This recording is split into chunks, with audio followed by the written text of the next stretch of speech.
Dr. Leah Murray is a modern-day healer who blends traditional medicine with a deep understanding of holistic well-being. After experiencing burnout during her time as an emergency doctor, she discovered the power of the body's natural healing abilities. Her own battle with an autoimmune thyroid condition led her to explore a more holistic approach through nutrition, gut health, and stress management. Today, Dr. Murray runs a thriving practice in Cape Town, where she supports her patients in finding balance by reconnecting with their bodies on a deeper level. Recently, she set out on an even bigger mission to spread knowledge about integrative medicine and transform the way people heal, empowering them to take control of their health and live fulfilled lives. My burnout was a huge learning curve, and I took 2 months, 3 months even off, but I took myself off into the Klein Karoo, which is a very rural, beautiful area of South Africa, sort of semi-desert. It's got such an amazing energy to it. And I went there and just spent a lot of time by myself, really kind of recalibrating where I am, what I want in my life. And it was kind of the kickstart I needed to just kind of working a lot more aligned with my personality. Well, hi, good afternoon, Leah. How are you? I'm so well, thanks. How are you? Doing very well. And in fact, we were just chatting about my upcoming trip to South Africa and hopefully going to meet you in person. But for our listeners who will have heard our introduction, you are based in Cape Town. Is that where you are in the moment? Yep. I'm here in Cape Town in Constantia.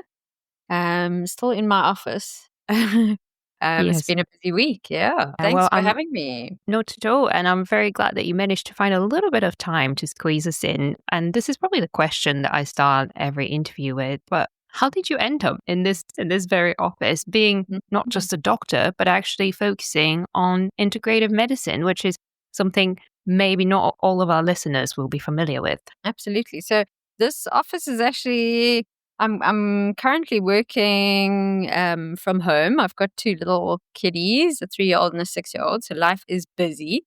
And I mean, my background is actually in emergency medicine. I spent a few years doing that until I actually burnt myself out properly, and ended up with an autoimmune thyroid condition. And it was kind of the kickstart I needed to really get fully into practicing all the integrative and functional medicine that I'd been studying, because I love this approach, and it's so satisfying to put it into practice. Yes. And I've looked at your website and I know that you say bridging medicine and wellness. What does that actually mean? Because I think for many people, when they hear about doctor, you go there, you have your 10-minute appointment, in and out, they give you a prescription, off you go, and come back again when the pain comes back. That's kind of how I think we've all been raised, regardless of whether you're in South Africa, in Europe, or wherever else in the world. And you're doing something different. Yes, so it's absolutely a shift away from that kind of conventional medical approach. So what it is really kind of taking a very holistic approach to medicine. So a person is very much more than just the physical, body. We call it a biopsychosocial, spiritual, environmental approach, functional medicine. So it really is kind of all encompassing, everything that makes you you. And all of those things will play into what would be causing symptoms. And we really kind of focus on supporting the body's innate healing potential. So the body is always aiming for what we call homeostasis. And homeostasis is a state of balance. And so what integrative and functional medical doctors do is look at everything that will be contributing to helping you find that perfect balance. Yeah. And that's kind of how we then alleviate symptoms. Mm-hmm. Yeah, and I think this whole season I've already spoken with some guests, many of whom focus on, I suppose, different aspects of the same thing that we talk about, just approaching your health holistically. And, we've heard from somebody who's a psychologist, somebody who is a physiotherapist, nutritionist, and I I picked these people because I think they are doing something different, and I've personally benefited from working with them. And I think you're talking about the same thing here now, coming from a trained, qualified medical practitioner, which I think is often important to highlight because so many times people say, well, but this is not scientifically proven and that's not really serious. And I think you are doing that. And it sounds like you're actually quite popular because I think you've even closed the clinic now for new patients. Yeah, yeah. No, it is. It's a very popular. It's becoming a lot more popular as well. It's really kind of consumer driven. This approach to medicine, and as you say, it is still evidence based. So at med school, it's drilled into you that any way that you practice needs to be backed up by evidence. And so we definitely don't veer away from that. Integrative and functional medicine is very much an evidence based approach. But, the conventional medical approach has become very kind of narrow minded, really. We're not taught about nutrition at med school. We're not taught about gut health and what a crucial role that plays in overall health. Well, the first few years of med school are amazing. You learn about this absolutely miraculous system that the human body is. And then it kind of really becomes quite narrow minded, where you almost kind of pushed into fitting all the symptoms into a diagnosis and prescribing medication for it. And that's what we're trying to really kind of break down and get away from in functional medicine, where we really want to kind of support that miraculous system because it's doing the best it can under all the circumstances. And it's just, it's so amazing how when you do get people's gut sorted, you balance their hormones, you support their detox pathways, you lower their toxic burden, you work on their stress management and their psycho-emotional stuff, things just fall into place. And you very often don't even need to prescribe prescription medication. Yeah, and you're preaching to the converted. Because I went on my own journey figuring out what's wrong with me and thinking all sorts of things and being recommended all sorts of therapies and pills until figuring out, it really is the gut. But I think to me, it's something really interesting that you said was how you're trained in medical school and the fact that you're almost probably encouraged to look at how to help people maybe once things do go very wrong or basically what could go wrong, but not really about how to prevent. And I think I read that somewhere. I don't know if it's true or not, that traditional Chinese medicine, the doctors there in the past were paid only when the patients are healthy. And if they were to get sick, then that's a sign that they're not very good doctors, which would make sense. And then they don't get paid. So they were encouraged to keep their patients healthy. No, absolutely. That's it. It's all about supporting health. If you change your focus, and that's the paradigm shift that's happening, is you don't wait for someone to be diagnosed with a terrible disease and then just prescribe medication. It's really preventative medicine and supporting that innate healing potential. Yeah, and I think one of my favorite quotes from your website, which I'm sure came from a patient, was the way you would wish every doctor would be after seeing you. And, it does pose the question, so why are they not? What's getting in the way? And obviously you've come from the traditional medical profession. You mentioned burnout and being completely exhausted from it. So is that part of the reason? Yeah, absolutely. I think, the model, that 15-minute consultation, I mean, there's not all that much you can do in 15 minutes if you really want to help someone, break bad patterns and really look at all the systems that might be dysfunctional.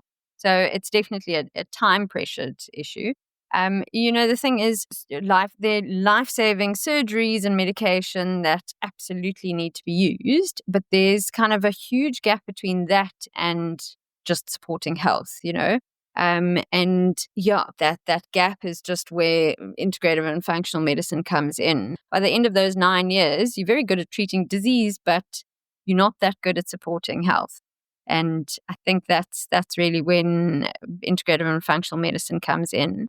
And as I mentioned, burnout it's one of my favorite topics actually, because I didn't know what was wrong with me. To be honest, I was skeletally thin. I had terrible hormonal acne.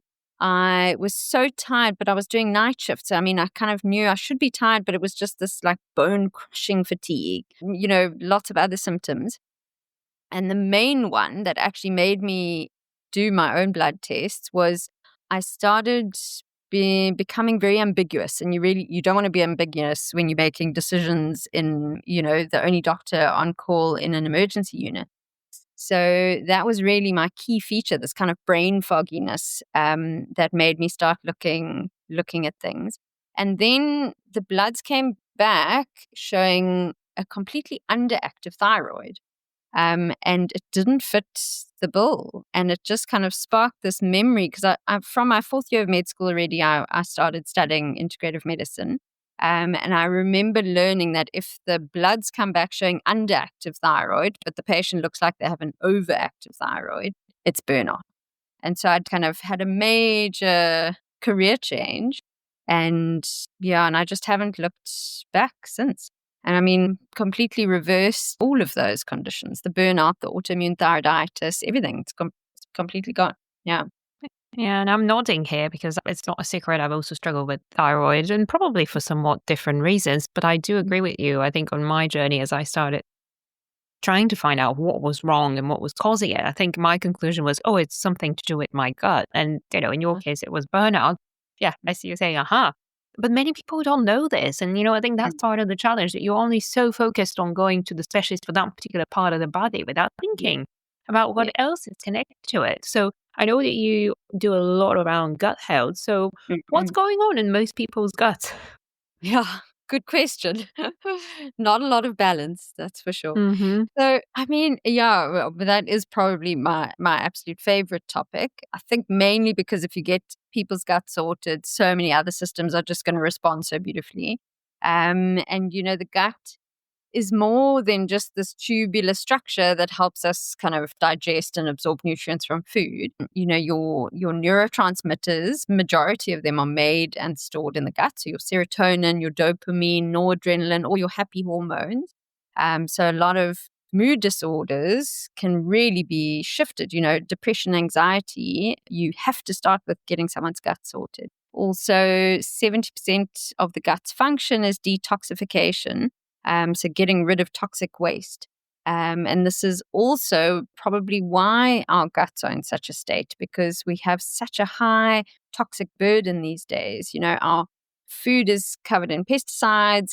Even if it's organic, it's grown in soil that's nutritionally depleted. We are prescribed antibiotics far too often, where you could have avoided them. And even just one course of antibiotics will disrupt your gut's microbiome in such a huge way, let alone recurrent courses. Our disrupted gut microbiome, the layman's term is leaky gut. The correct medical term is increased gut wall permeability. So your gut lining is this, it's supposed to be a permeable membrane. So it needs to be permeable so that you can absorb nutrients from your food. But it can become too permeable, aka leaky. And that really is the foundation of pretty much any autoimmune condition. That's where the immune system overwhelm starts coming about. That's very, very, very important, because I think I spend so much time trying to figure out this and that and the food. And I don't know, I think you can easily go on a wild goose chase, as we call it. So I think especially add to that for us, I mean, obviously that's applicable to everyone, but especially for us as women, add in a cocktail of hormones, which is changing constantly. And you've got the perfect storm. Yeah, exactly. It's a good point you bring up. If we're focusing on that kind of 35 to 40-year-old female group, there's a major shift hormonally. Obviously, the beginning of perimenopause, which is the sort of 10 to 12 years before actual menopause. But there's a huge microbiome shift that happens there as well, which is very interesting. And it sounds like there's a lot of things to be worried about, or doom and gloom. And I really don't want this to be the topic of the show. I actually want to talk to you about what can we do then. I'm sure there's some hope. And clearly the fact that you have so many returning happy patients, healthy, not just happy, but healthy, means that there are things that we can do. So if someone was really confused about what's going on with them, what would be a good place to start? Yeah, good question. So absolutely, there's so much we can do. So every single new patient of mine, doesn't matter what they walk in the door with, we always start off doing a 25-day gut reset program, which does entail an elimination diet. It's not quite as hard as it sounds. You just remove the proven inflammatory foods. So processed sugar, alcohol, gluten, cow's milk, dairy. Those are kind of the big four main inflammatory foods. Sometimes you need to exclude a few more, but those are really the main ones. And then you really want to get that gut membrane as healthy as possible. And there's lots you can do to support that. Your vitamin D is very important, aloe juice, stuff like L-glutamine, which you get out of bone broth, collagen, just even a month of supporting those will help settle the inflammation in the gut lining and help reseal it. Another very important thing to do when you're looking at gut is to check your stomach acid. And there's a very simple bicarb test that you can do to do that. Because a lot of us actually don't have sufficient stomach acid. It's one of the reasons we're not absorbing nutrients nicely from our food, why we've got gut microbiomes that are so imbalanced. And one of the top causes of a low stomach acid is actually stress. So yeah, stress management. Yeah, I think some of the most common things come up again, and I'm thinking I was actually probably taking mental notes in my head, thinking about some of those things that I probably already do and others that I need to check. But I never thought about the acid, and that's an interesting new thing because I know people usually refer to it as reflux, and I think the common view is that this happens when you have too much, not too little. Absolutely. Most of the time, I'm finding that the people, even with reflux, I don't know how much you want to go into this, but it's a very important point actually and completely overlooked because your stomach is kind of one of the first crucial steps of digestion. And if your food isn't actually made acidic enough in the stomach, it sets you up for bad digestion going forward, overgrowth of certain bacteria and yeast, poor absorption of nutrients, and a whole lot, all these knock-on effects. And so, even gastritis, heartburn, some of those cases are actually caused by low stomach acid. That's been there for so long that it actually has disrupted that membrane. So the answer is definitely not long-term PPIs, acid blockers. In fact, that's just going to make things so much worse. Yeah. What's the recommendation then? What's the better way to go about it? So if you do, so long as you don't now have a bad gastritis or a peptic ulcer, because obviously those will need acid blockers for a while until that stomach has repaired its lining. But if the stomach lining is fine, then you actually want to support your acid with either apple cider vinegar that you take with meals, kind of a teaspoon, a little bit of water that you sip with each meal. Or you get at any of the health shops, you can buy betaine HCl, which is actual stomach acid, usually in combination with digestive enzymes. And you just take one of those with the meal for about a month or so. I love it that we've gone straight into the practical tips, and I hope that our listeners are taking notes. But meantime, I was also thinking that this really resonates. I had a nutritionist on the show a couple of episodes ago, and it's all related. I think it always comes down to similar ways of approaching health, although everyone has their own perspective. And I think what's very inspiring for me was that I know that you work with Dr. Malvina Bartmansky, who was a guest on the show previously, but it's not just her. I think together you formed a little alliance where you combined forces with other women dedicating their time to helping, especially women, find balance with their hormones, with their mental health, with their well-being overall. So how did that idea come up? Yeah, so we're calling it Back to Balance. It's really a collaboration, as you say, with other kind of like-minded colleagues. And I always kind of say we're living in this age of information, and there's some great information out there, but there's also some information that really definitely shouldn't be followed. So I wanted to kind of have a platform with colleagues who I trust and whose work I respect, sharing their knowledge for more people to benefit from. And so we started up Back to Balance, which is exactly that. And so it's an online learning platform, really, available to anyone. also often say that, or it might be your doctor's responsibility to look after your disease, but it's your responsibility to look after your health. And that's a bit like accounting. How are we supposed to know how to do our tax? Suddenly you just have to have the know-how. And it's almost the same with your health, And this is a sort of source of evidence-based, verified information that you can trust. And such juicy, great information as well, where you can really put things into practice and, really protect yourself. Because I know it does sound like doom and gloom, but we're not healthy these days. We're so clever, Yeah. but yet we're so unwell. Yeah, you know what came up to me? I was watching something I love. Everybody who knows me knows that I love watching history documentaries. I started this during COVID and I'm still a bit of a geek. And I was something about people in the medieval ages. And yes, we would all probably agree that they didn't have a great life, especially the ones who would be classified, let's say, as farmers or peasants. But somebody had commented that made me giggle a little bit. It's funny, try to explain to those people now that today, with all the machinery and money and everything that we have, we actually work longer hours and we're much more unhealthy and suffer more. So how did we end up here? I don't know, but I think it leaves you thinking, doesn't it? So Yeah. if someone was to, let's say someone's listening to this in the UK, your platform, is that accessible to everyone? Is that relevant, or is it specifically focused for your patients who are based in South Africa? And if someone subscribed or wanted to check it out, what could they get? What kind of courses or materials are there? So absolutely no, it's globally applicable. You can really do any of the courses from anywhere in the world, and you'll see on the website. So I mean, there's huge focus on gut, and it's the 25-day gut program that I use in all my patients. I've developed just a basic screening tool to help you kind of differentiate which gut type, for lack of a better word, but which program would be most suited to your digestive needs.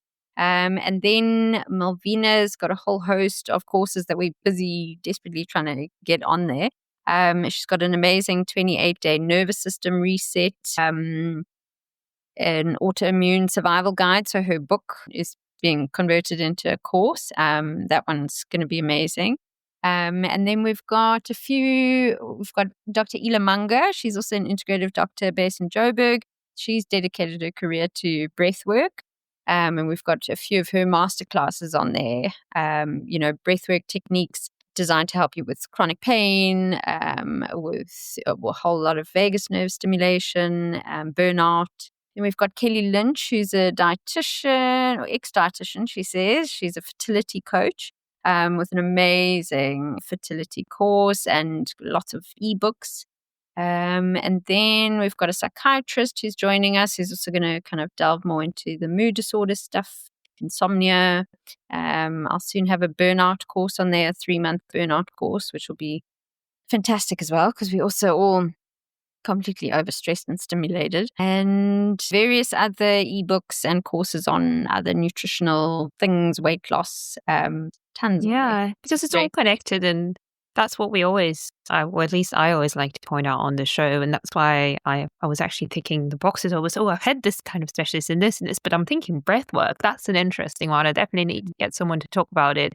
And again, you mentioned she's a doctor, so again, to all the skeptics who are saying that that's not, real medicine, I think they are wrong. Or certainly I disagree. I think that you can get amazing benefits out of focusing on that. But then you also mentioned fertility, and we did have in one of the first episodes in a much earlier season, Lara Solomon, who started a business pretty much because of her own challenges going through a fertility journey. And then eventually she ended up starting plastic-free pregnancy tests because she realized how much pregnancy tests you need when you're going through something like that. But it does sound like that's quite a common problem. And I wonder if, despite speaking to some of the top gurus and fertility doctors and clinics, there's something that sometimes gets missed. And if this kind of integrative approach can perhaps help. Absolutely. It is so common. Our rates of infertility have really skyrocketed. And it's, again, coming back to the kind of our hormones being so dysregulated, our guts being in a state, our mitochondria all depleted. There's so many things that I get couples who've spent hundreds and thousands of rands on rounds and rounds of IVF, and then I do the basic bloods like vitamin D and check their adrenals and help them detox, and they fall pregnant. So yeah, there's so many of these gaps in medicine that just, even at super specialist level, those basics somehow fall through the cracks. And that was the kind of key that could have saved people a lot of time and energy and money. Yeah. And this is exactly what Lara was saying. She was saying, even if you think you're going to one of these top clinics, these doctors, even though they're not probably limited by the constraint of the traditional practices where you have, quick appointments, not much time to focus on individuality, they charge quite a hefty premium. And they still, as you say, wouldn't focus on some of those things. They focus much more on the, I suppose, mechanical part of the process and how that works, but less so on all the other aspects. So again, to anyone who's listening, who's probably very disappointed after having failed many, many times, is there some hope, or what would you recommend that they look at, other than obviously going to some of your courses or coming to see you in Cape Town in case they can't? What should they ask for or insist on with their medical practitioners? Yes. So optimizing your vitamin D levels is number one. Vitamin D is actually a hormone. It's not a vitamin. And it's crucially important to how the rest crucially important in all other hormonal functions. And it's for both partners as well. We focus so much on the woman often. Yes. And then adrenals is probably number two in my practice. So if people are stuck in fight and flight mode, your body triages your hormones as it should for survival. So you've got your adrenal hormones, then your thyroid hormones, then your sex hormones. And it's not going to be prioritizing fertility if it's actually in survival mode. So really working on stress management, adrenal support, and that's, obviously a whole nother topic on it. Yes. It's a big topic. I think we can easily spend an hour. But the thing that's key for me is that you say, look, we always focus so much on the woman as the carrier vessel, but then sometimes it could be the other partner. So their level of stress and their levels of hormones are equally important. And I think we often forget that. Yeah. For sure. Kelly, if you even just have a look at her website, her main focus are these kind of psycho-emotional blocks that people might have to fertility, because most of the people who end up doing her course are unexplained infertility. So, physically they seem fine, they tick all the boxes, and it's this unexplained infertility, and it generally will boil down to these kind of psycho-emotional, and then she goes into the spiritual side of things as well. These blocks that people have. Yeah, and that I'm a big fan of spiritual talk as well, and we'll have some episodes and lots of stuff on my social media as well that talks about it. And I guess it's not for everyone, but whether you choose to believe or not, I guess it's up to everyone. But if nothing else is working, then why not give it a try? Because it sounds like she's helped quite a few people. So it's certainly the proof is there. Absolutely, yeah, for sure. But I do really like this kind of almost like a communal gathering of talent, and of course it is a business as well, because we all know that that's part of life and that's important. But equally, I love the idea of women coming together to help other women, because I guess Malvina and I were talking about this in one of the previous episodes. If you think about women back in the day, they were always working together. They were never just out on their own in a house or office or room, sitting on their own, doing anything. It was always quite communal, unlike men who are probably more likely to do hunting or whatever it may have been on their own. And I think there's something to be said about this. And I think that's one of the reasons why I really liked when I came across you and Malvina and we were introduced, the idea of you bringing all that knowledge together. But how has that actually being thrown out there as a business owner worked out for you? We work hard on it, and I love your point that you make, because I so often say we haven't biologically or physiologically adapted to the amount of stress and stimulus that we're trying to exist in. And absolutely, we used to, the men would go out hunting, and the woman would be in community with your, kids looked after by your grannies and aunts, and you'd be growing food or gathering food. It's so nice to come back to community and, as you say, kind of support each other and share knowledge, because it's just, obviously, yes, you go to university, but there's kind of this there are other sources of gaining knowledge.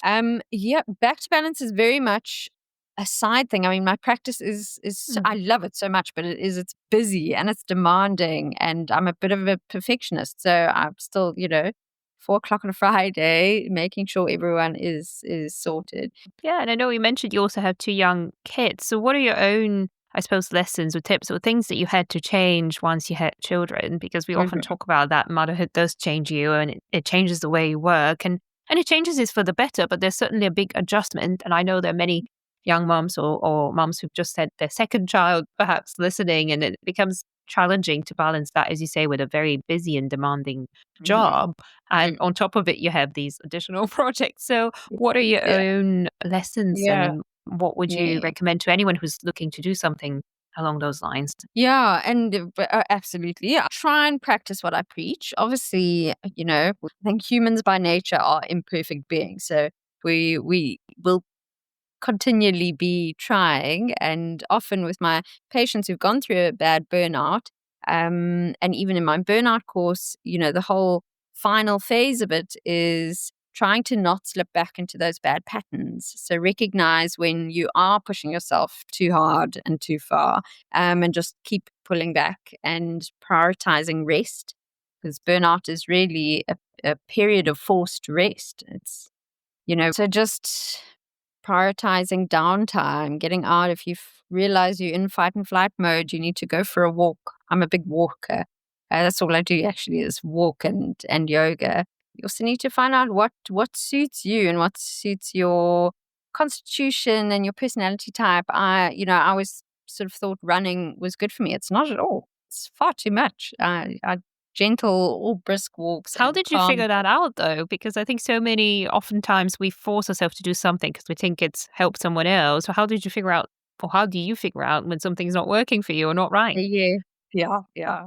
I think that my burnout was a huge learning curve, and I took 2 months, 3 months, even maybe off. I didn't have kids at that stage, and actually I was so scared because in med school, that autoimmune thyroiditis, Hashimoto is very much linked to infertility, so there was all that fear around that. But I took myself off into the Klein Karoo, which is a very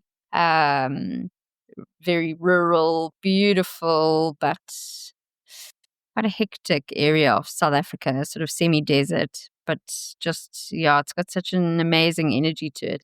And I went there and just spent a lot of time by myself, really kind of recalibrating where I am, what I want in my life. And it was kind of the kickstart I needed to just kind of working a lot more aligned with my personality. Yeah, I love this because I think so often, and it's come up again in other conversations, that the fact that sometimes it's just about changing a little element, maybe taking yourself out of something, trying something new, whether it comes to fertility or stress or anything else. And I like that you're giving hope to people, because I'm sure there's many women who are dreading trying to conceive for the first time because they've been told, oh, with this thyroid condition or with this autoimmune condition, it's going to be very difficult and you might struggle and you're too old. And here you are saying that, look, it wasn't easy, but you took a bit of time, you worked on yourself, and don't despair, because that was not, eventually it worked out for you. And there's some hope out there.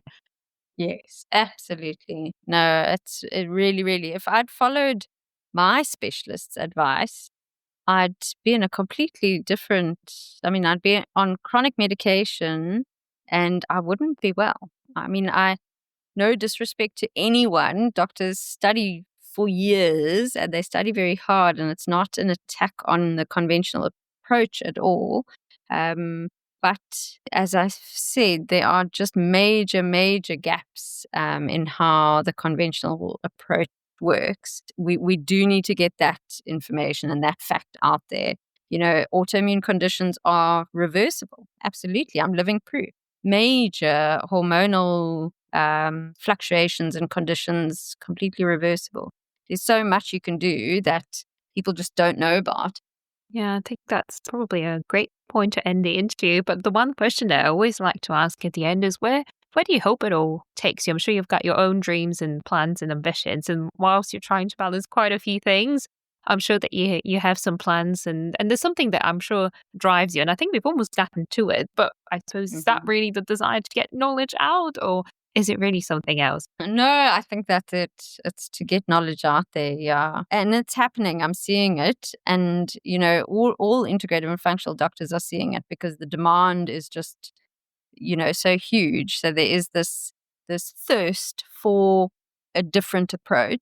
And when you put it into practice and you see how amazing it is, it's just, I really want to see more people. I want it to be common knowledge. And there's so many, it's not just kind of microcosm that we're working with here, macrocosm level as well. Our agricultural practices need to change. Our pharmaceutical practices need to change. On our psycho-emotional states, our adrenals, this corporate drive, that kind of Monday to Friday, 8 to 5 or more, worse. We're not actually designed, we're not biologically adapted yet to be dealing with that kind of strain. So there's a lot that we can do to change, and I think we need to. And I think that's why it's important to have these conversations. So again, a very big thank you, Dr. Leah Murray, joining us today to give us what I would call a little bit of hope and a good reality check that you are responsible to look after your own health, and no one else is going to sort it out for you unless you put in the work as well. Absolutely.